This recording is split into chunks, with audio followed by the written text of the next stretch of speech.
Friends, मैं आज second video हम कर रहे हैं फंडामेंटल।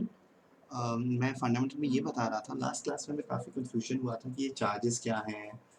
मैंने इंटरेस्ट ऑन लोन के आगे चार्जेस लिख दिया था, किसी किसी चीज़ को मैं अप्रोप्रिएशन बोल रहा था, तो काफ़ी प्रॉब्लम हो रही है। तो हम इस वीडियो में सिर्फ डिस्कस करेंगे चार्जेस क्या होता है, हमारे क्लास 12th में किस तरह के चार्जेस पढ़ाए जाएंगे। सबसे पहले हम लास्ट ईयर याद करते हैं profit and loss account, trading in profit and loss account बनाते थे। तो प्रॉफिट एंड लॉस अकाउंट में यहाँ पे एक्सपेंसेस लिखते थे, और लास्ट में आप देखोगे तो यहाँ पे आपको नेट प्रॉफिट आता था। नेट प्रॉफिट आता था, राइट।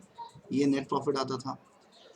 और उसके बाद हम डेबिट में सारे एक्सपेंसेस लिखते थे। तो जितने भी एक्सपेंसेस डेबिट में होते हैं उसको अब से हम क्लास 12th में चार्जेस बोलेंगे, उसको चार्ज बोलेंगे। और हमारे को किस तरह के चार्जेस एग्जाम में आएंगे, that is interest on loan, managers commission, managers commission आएगा,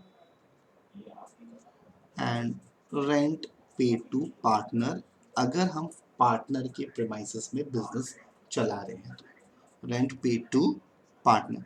मैंने जनरली ये भी देखा है बेटा, इससे बहुत ज़्यादा आ सकते हैं।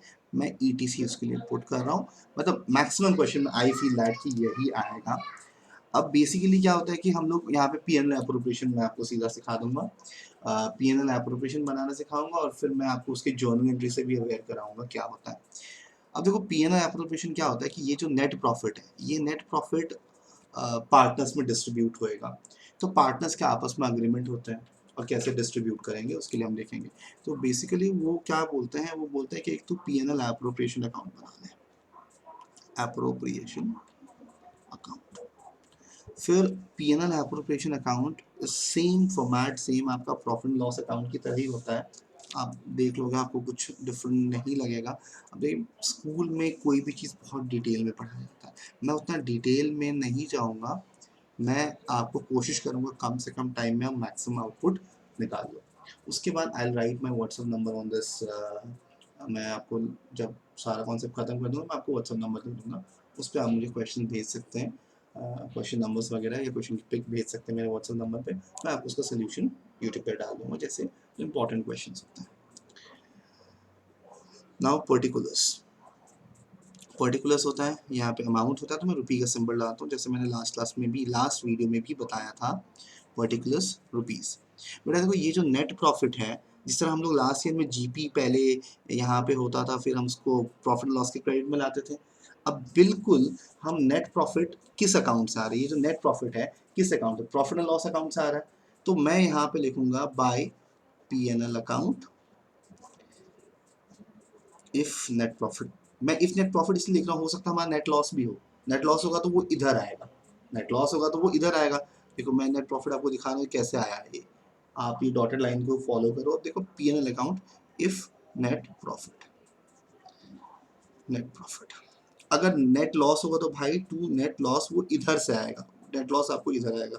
मैं अज्यूम कर रहा हूँ कि आपको 11th में कुछ ना कुछ आता है, उसके लिए मैं सीधा डायरेक्टली यही बता रहा हूँ, नेट लॉस। नेट लॉस आएगा, बट आप उसको लिखोगे P&L के नाम से, सॉरी P&L अकाउंट के नाम से, यहाँ पे लिख दिया। अब उसके बाद क्या होता है कि P&L एप्रोप्रिएशन जो है ये फर्म के पॉइंट ऑफ व्यू से बनता है।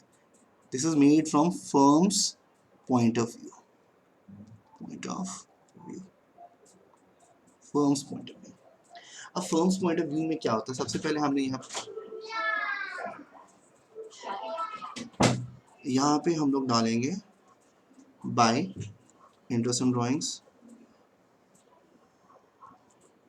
Interest on drawings. मैं अज्यूम कर रहा हूँ कि मेरा दो पार्टनर है, सिर्फ A और B। आप इंटरेस्ट ऑन ड्राइंग क्वेश्चंस में गिवन होगा, उसको कैलकुलेट कर लोगे, राइट इट ओवर हियर। फिर डेबिट में हम IOC लिखेंगे, AB हम लोग यहाँ डाल देंगे उसके वैल्यूज़ को। फिर हमारा पार्टनर्स का सैलरी भी हो सकता है, कमीशन भी हो सकता है, वो आप यहाँ डाल दोगे A और B रेस्पेक्टिवली। फिर अगर कोई partner is of the view that कि हमें रिजर्व्स भी मेंटेन करना है, तो फिर आप रिजर्व्स भी डाल दोगे। रिजर्व्स कंडीशन क्वेश्चन में मेंशन होएगा, either that is percentage of profit, net profit, either that is percentage of distributable profit जो हम निकालेंगे। सो आई एम अज्यूमिंग मेरा प्रॉफिट हुआ है, तो मैं इस दोनों को टोटल कर रहा हूँ, इस तीनों को टोटल करा, वही सेम टोटल मैं यहाँ लिखूंगा, और यहाँ पे जो बैलेंसिंग फिगर होगा वो मेरा डिस्ट्रीब्यूटेबल प्रॉफिट होगा। डिस्ट्रीब्यूटेबल प्रॉफिट है।